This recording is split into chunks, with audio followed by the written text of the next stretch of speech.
My name is Reem Mohammed. I am the event programmer at the New Moon, based on Womanby Street in Cardiff. Like a highlight for me has got to be the launch night, because people came out, they showed up, the energy was high, the room was full, and all the performances were incredible. I loved it.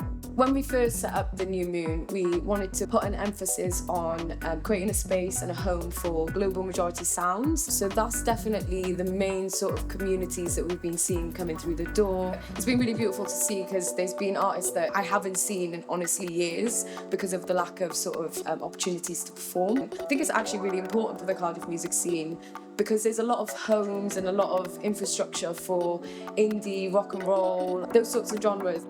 The thing that I'm so passionate about is making music accessible for artists but also audiences.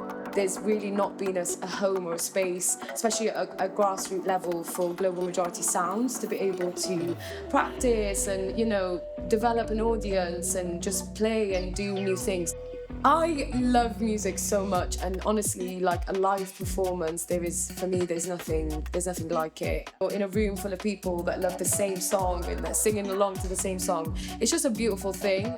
So Cardiff Council have been really, really amazing throughout this whole process. We have received a grant from them to help with equipment, which has been incredible, because when we opened the door, we really wanted to have, like high quality sort of equipment and sound for these musicians. So they're really being showcased at their best. And without them, we couldn't have achieved that. So we're forever grateful.